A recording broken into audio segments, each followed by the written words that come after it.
Damn. Yeah, 13 across, 4 high, 4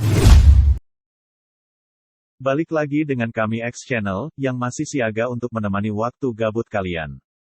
Gimana kabarnya kalian? Semoga kalian sekeluarga sehat selalu. Amin. Merupakan film lawas, tapi sangat berkelas. Menceritakan tentang sekelompok pencuri profesional dengan target yang bukan abal-abal, bernilai puluhan juta dolar.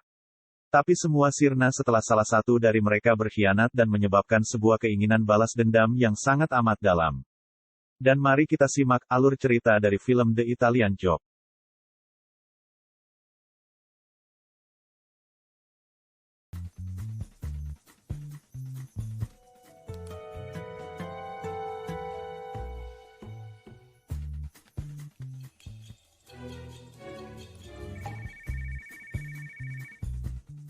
Berlatar di kota Venesia, Italia. Film diawali saat seorang pria parubaya bernama John, terlihat mengabari anak gadisnya yang bernama Stella, bahwa dia lagi jalan-jalan di sana. Walaupun dia sebenarnya punya misi di kota itu, karena dia adalah seorang spesialis pencurian brankas tingkat dewa. Stella, you know that, but we never really connected. With your parole officer's approval, of course. So I think I've paid my PO his last visit. Why don't you just come by? We'll have some breakfast. 3. Di saat yang sama datang seorang pria bernama Charlie. Dia merupakan anak buah John, yang paling berharga. Karena diketahui Charlie punya keahlian khusus sebagai perencanaan misi perampokan. Dengan track record yang hampir sempurna. Ternyata mereka akan merencanakan misi besar. Yaitu mencuri emas batangan dengan nilai 35 juta dolar, yang dikuasai oleh mafia Italia. Hingga mereka pun bergabung bersama 3 orang tim lain yang diketahui bernama Rob, Gilligan dan Lyle. Art, romance, sex. Yeah, Gilligan, you don't mind. Come on, Lyle, make yourself useful. Untie that line. Dengan menggunakan bot mereka pun bergabung dan menuju target sasaran. Misi pencurian itu betul-betul dilakukan dengan perencanaan yang sempurna. Bersama pemetaan lokasi jarak jauh menggunakan laptop canggih milik Lyle. Diketahui masih ada seorang tim lagi yang bernama Steve, yang ternyata dia sudah di lokasi target untuk melakukan rencana penjebolan tembok di posisi yang sangat presisi. Menggunakan bahan-bahan yang canggih. Just tell me where to paint.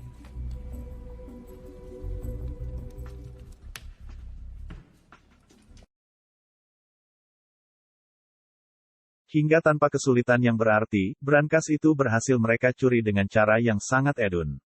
Membuat para mafia itu ketar-ketir dan langsung mengejar Rob serta Lyle yang dianggap udah membawa brankas itu di atas perahu botnya.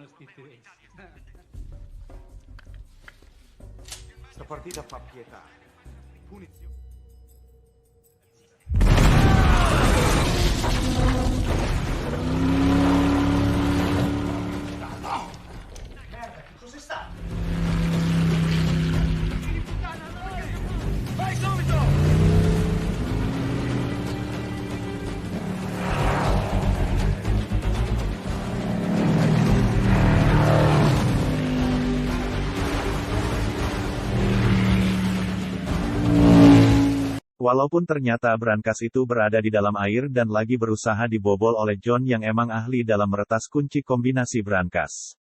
Dengan ditemani oleh Charlie dan Gilligan, akhirnya mereka semua sukses membawa emas batangan itu dengan sempurna.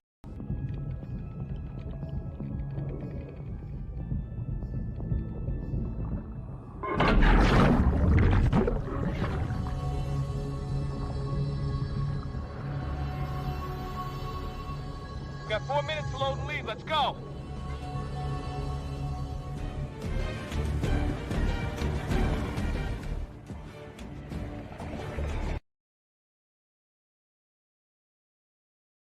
Beberapa hari kemudian mereka udah berada di Austria dengan membawa emas batangan hasil rampokan itu.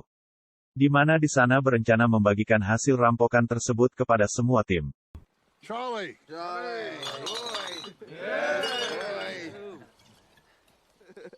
$35 million, you can't get more creative than that? Suppose I get the Aston Martin Vanquish. What are you getting, Rob? I don't know, there's a lot of things. You can buy with a lot of money. I'm freezing my ass off. Yeah. Tapi hal yang tidak terduga terjadi, karena mereka tiba-tiba dibegal di tengah jembatan. Dan ternyata semua kejadian ini diotaki oleh Steve yang udah merencanakan pengkhianatan dari awal.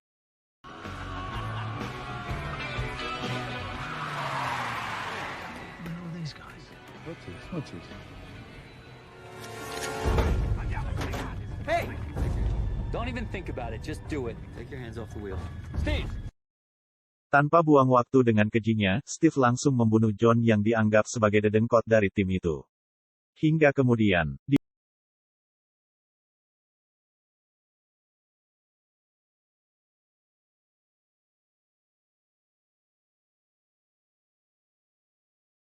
bawah sungai es yang dingin, semua tim yang tersisa berhasil bertahan dari rentetan peluru yang ditembakkan oleh Steve.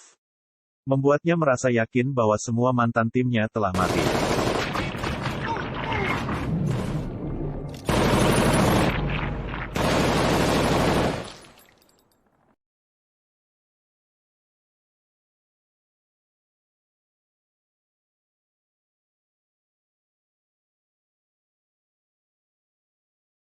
Walaupun sebetulnya, Charlie, Rob, Lyle serta Gilligan berhasil selamat dari maut. Dan dari sinilah awal mula keseruan film ini dimulai. Karena setelah kejadian itu mereka sepakat untuk membalaskan dendam atas kematian John.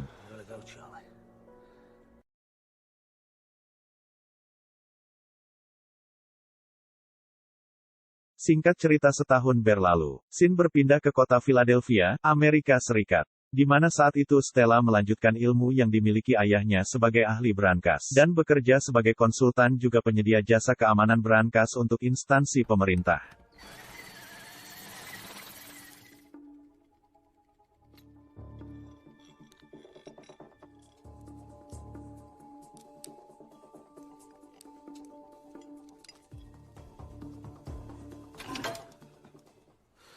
Not bad. Di hari itu pula di kantor tempatnya bekerja, tiba-tiba Stella kedatangan tamu yang ternyata dia adalah Charlie, teman terdekat ayahnya saat masih hidup. Tanpa basa-basi Charlie langsung menceritakan semua tentang kematian ayahnya. Karena selama ini dia merahasiakan itu semua, atas hal itu pula Charlie memberitahukan bahwa Steve adalah pelaku pembunuh ayahnya itu. Dan dia juga udah mendapatkan informasi keberadaannya di kota LA, kemudian mengajak Stella bergabung bersama timnya sebagai ahli pembobol brankas untuk melakukan aksi balas dendam. No, you don't. The problem now is no one on my crew can handle Steve's safe. I've moved on. Hey, it's not about the gold, Stella. Okay, John was like a father to me too. Karena ajakan itu Stella terus merenung dan memikirkannya. Dan setelah berpikir secara matang, akhirnya Stella bersedia untuk bergabung bersama tim Charlie dengan skill yang dimilikinya sebagai ahli pembobol brankas. Hello? I want to see the look on that man's face when his gold is gone. She's in. That's a good thing. Are you ready? Of course I am. Keesokan harinya Charlie pun mengajak Stella untuk bertemu dan mengenalkan semua tim. Yang pertama yaitu Lyle, seorang ahli komputer yang pernah membuat software bernama Napster, spesialis algoritma dan peretasan. My computer genius. Said Sean Fanning was his roommate in college and stole his idea. You know he's who really invented Napster? Kemudian Gilligan, dia adalah ahli bahan peledak hingga dijuluki Levir, karena saat kecil dia udah berhasil membuat dinamit buatan yang menyebabkan gendang telinga bagian kanannya rusak. When he was 10, he put one too many. What? How'd you do that? What? Dan yang terakhir adalah Rob yang merupakan ahli bela diri sekaligus satu-satunya orang dengan skill mengemudi yang paling keren. Hingga dijuluki dengan sebutan Handsome karena menjadi idola para wanita gara-gara ulahnya yang sering menantang polisi dengan kebut-kebutan di jalan tol. You know he got 110 love letters sent to his jail cell.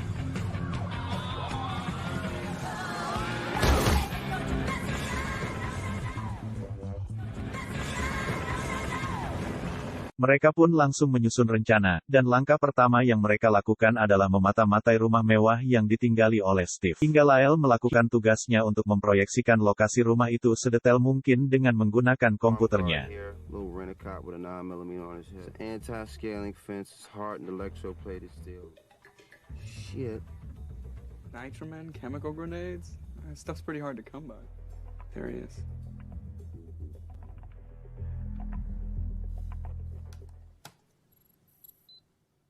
Atas rencana pertama yang mereka lakukan, Charlie memutuskan membuat rencana kedua. Untuk meyakinkan bahwa brankas yang berisi emas batangan itu benar-benar ada di sana.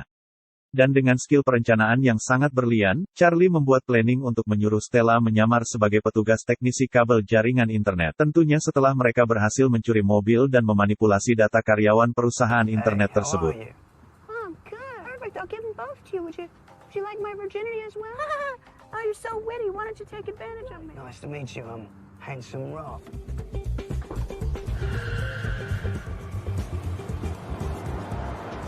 Hingga semua berjalan lancar, Gilligan melakukan sabotase pada kabel jaringan internet di rumah Steve. Dan langsung membuat koneksi internet di rumahnya mati total, kemudian sesuai rencana. Steve meminta penjaganya untuk memanggil teknisi.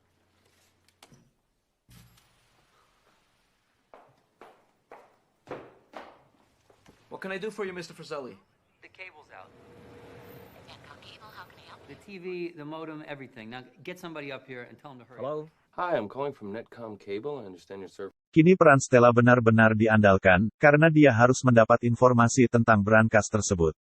Kemudian dengan pesona daya tariknya dia pun berhasil menyusup masuk ke rumah itu. Dan mendapati brankas yang mereka targetkan selama ini. Walaupun setelah itu tiba-tiba Steve malah ngerasa naksir dan tertarik pada Stella. Here we go. Look at that. That's my NAD T770. That's coming through There's here. no wiring in here. I'm just gonna... Now. It's fixed. Turn around, let's see. Japan's Nikkei index after Perfect. Diketahui ternyata Steve memenuhi kebutuhan sehari-harinya dengan menjual emas batangan itu kepada seorang perantara bernama Yevhen. Dia merupakan cukong dari Ukraina yang akan menjual emas itu secara ilegal. And nothing more than puppets and string. Where did you say you got these? I didn't. She's so beautiful. Every time I look at these engravings. Sorry, I can only buy 2 bricks from you today. Don't waste my time, Yevhen. Charlie bersama timnya kini semakin pede dan merencanakan aksi utama yaitu merampok brankas itu langsung di rumah Steve. Menggunakan mobil Mini Cooper milik Stella yang dipercaya mampu melakukan manuver jika dibawa masuk ke dalam rumah itu. Hingga dari sana mereka terus bekerja sama dan melakukan latihan agar Stella mampu melakukan aksi tersebut. Sementara Lyle diperintahkan Charlie untuk meretas sistem rambu-rambu lalin di kota itu, demi melancarkan aksinya.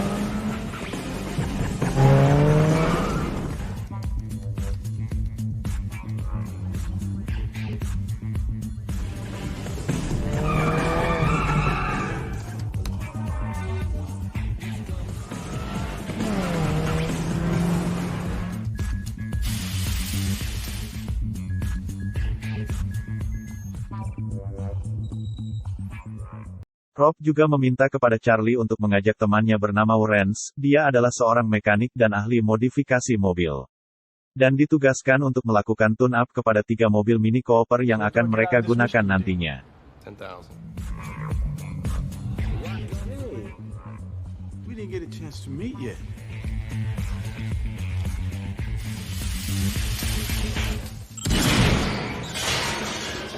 Sweet ride now, Charlie.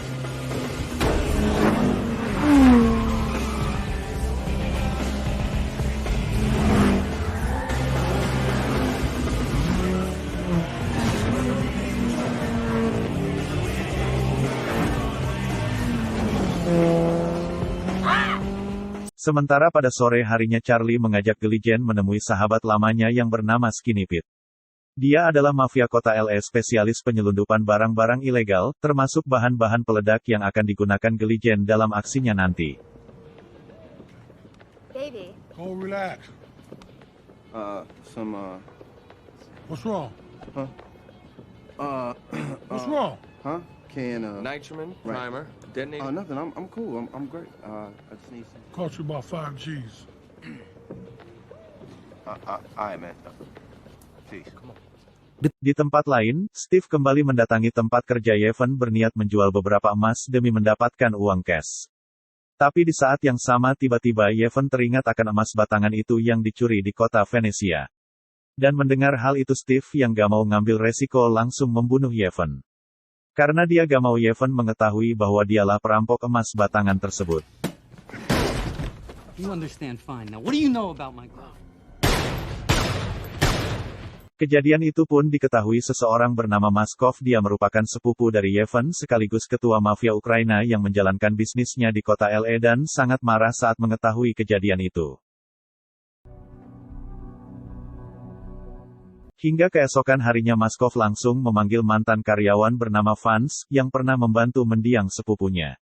Dia mengatakan bahwa pernah ada tamu yang menanyakan tentang emas batangan itu. Dan pada saat dengar ciri-cirinya mereka langsung tertuju pada Skinny Pete. Must have weighed at least 400 pounds. What did this man look like? I know that guy. Tanpa menunggu waktu, Maskov bersama gengnya langsung mendatangi Skinny Pete. Karena emang benar dulu dia pernah diminta oleh Charlie untuk mencari informasi jual beli emas batangan di kota LA. Hingga atas informasi itu kini Maskov yakin bahwa pembunuh sepupunya adalah Charlie. You were asking about gold bricks for the Balinese dancer. Tell me why. Di malam harinya di tempat lain, permasalahan datang saat Charlie dan tim membatalkan rencananya untuk melakukan penyerangan ke rumah Steve. Karena ternyata tetangga rumah Steve lagi mengadakan pesta dan gak mungkin mereka melakukan aksi berbahaya itu. Hingga Charlie pun memutuskan melakukan rencana cadangan, yaitu menyuruh Stella mengajak Steve mengabulkan permintaan acara makan malam. Dan pada saat itu mereka berencana untuk menciduk Steve di restoran. With us.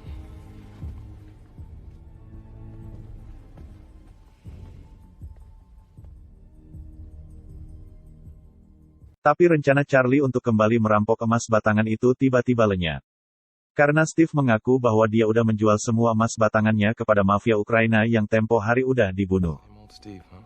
Always thinking defensively. Try this on in your imagination, okay? That gold is already gone. It's over when I say it's over. Surprised? Keesokan harinya Charlie tiba-tiba dihubungi oleh Skinny Pete yang memberitahukan bahwa saat ini mafia Ukraina lagi mengincarnya. Mereka menyangka bahwa Charlie adalah pemilik emas batangan itu. Walaupun Charlie kembali meminta Skinny Pete untuk melakukan sesuatu yang dirahasiakan. Look, I need a favor. Atas semua rencana yang berantakan ini Charlie bersama tim kembali menyusun strategi, agar bisa menunaikan pembalasan dendamnya kepada Steve. Mereka pun sepakat untuk menjalankan sebuah misi rahasia yang akan mereka lakukan di tempat rahasia juga. We're already set up to do it. Napster?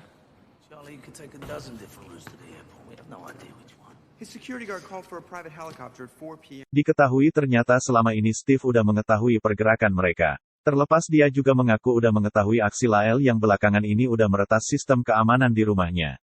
Hal itu membuat Steve berniat mengamankan emas batangan yang ternyata masih tersimpan di rumahnya. Tapi hal itu juga merupakan sebuah informasi yang sangat menggembirakan bagi Charlie dan semua tim. Kemudian Charlie bersama Gelijen mendatangi jalur kereta bawah tanah.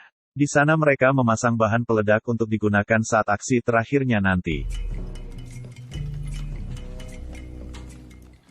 Take all the time you need. I'm about to insert this pin into this detonator. Amazing. To work a genius. Uh-huh. I love you, man.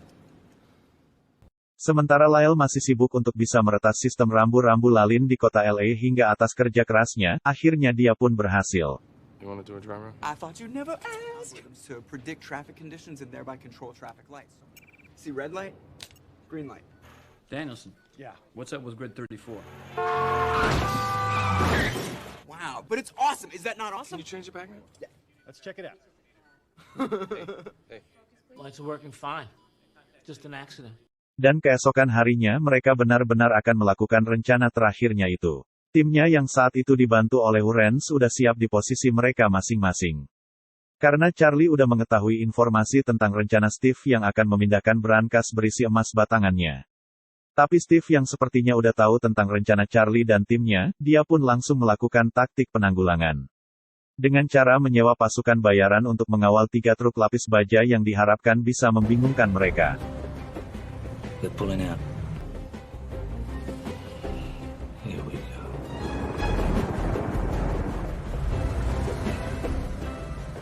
Walaupun dengan kecerdasannya, Lyle bisa identifikasi mobil lapis baja yang membawa brankas berisi emas batangan itu. Hingga semua tim bisa berfokus pada mobil tersebut.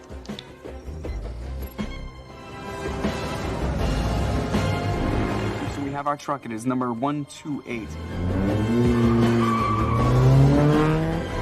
Kilo Pop to 2 Fox Mike. We're heading to the airport. Truck 128 has turned right heading west. Charlie kemudian menyuruh Lyle meretas rambu-rambu lalin untuk menciptakan kemacetan. Juga menjadikan rute yang akan dilalui oleh Charlie, Rob, Gilligan dan Stella agar selalu diberikan akses lampu hijau. I can't log in. They're about to hit me.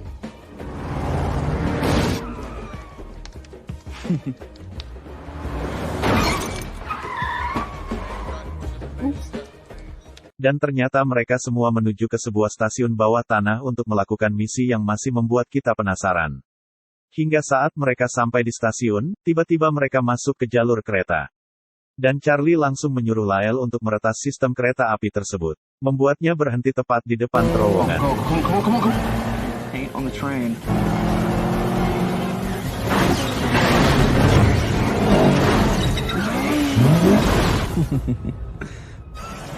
We're gonna stop right there. Karena sebetulnya Charlie bersama tim udah merencanakan untuk membuat mobil pembawa emas itu jatuh terperosok ke dalam terowongan bawah tanah. Hingga di sana mereka bisa dengan mudah merampok brankas tersebut. Dan dengan teknik hacking rambu-rambu yang dilakukan oleh Lyle, akhirnya mobil itu berhasil diarahkan ke titik koordinat yang udah mereka tentukan sebelumnya. Hingga kemudian. 5, 4.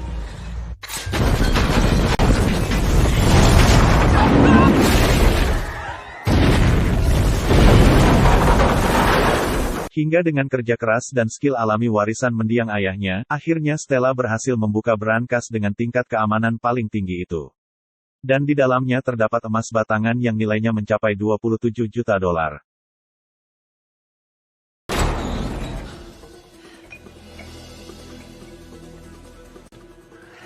Hey. 2.7 million. What? 13 across, 4 high, 4 deep. Dan sesaat setelah itu Steve yang sadar udah dirampok, akhirnya menyuruh anak buahnya untuk mengejar mereka. Kejar-kejaran pun terjadi begitu sengit, membuat semua anak buah Steve gak berdaya saat mengejar 3 mobil Mini Cooper hasil modifikasi itu. Dan atas hal itu pula akhirnya Steve yang menggunakan helikopter harus turun tangan.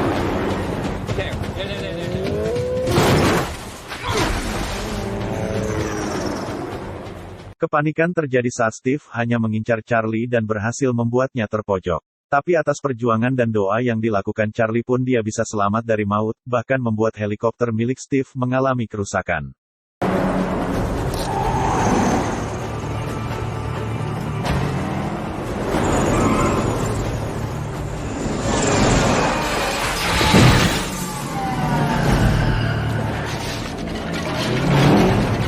Aksi mereka gak berhenti sampai di sana. Karena ternyata Steve masih bisa bangkit dan kembali mengejar komplotan Charlie menggunakan mobil rampasan. Sementara Rob, Gilligan, Stella serta Charlie saat itu berhasil sampai di tempat yang udah ditentukan.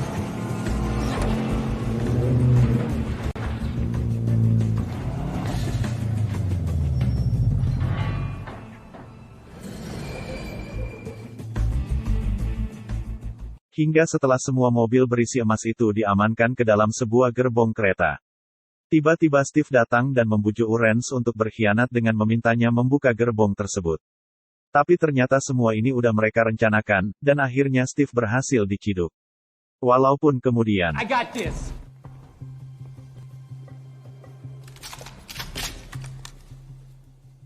Kejutan yang paling edun terjadi saat ternyata Maskov dan anak buahnya udah melakukan kesepakatan untuk bisa menangkap Steve. Karena atas bantuan Skinny Pete, akhirnya Maskov percaya bahwa Steve lah yang membunuh sepupunya. Charlie! Come on, Charlie! Dengan cerdiknya, Charlie juga udah melakukan kesepakatan untuk membagi emas itu bersama para mafia Ukraina, demi jaminan keselamatan. Hingga singkat cerita Charlie bersama timnya merayakan keberhasilan mereka di atas kereta api yang entah menuju kemana. Guys, want to make a toast? Stella was right. It wasn't about the money. Father and friend. Karena setelah itu Charlie menceritakan bahwa semua timnya udah berhasil mewujudkan impian mereka masing-masing. Sementara dia bersama Stella akhirnya hidup bersama. Dan kemudian tamat.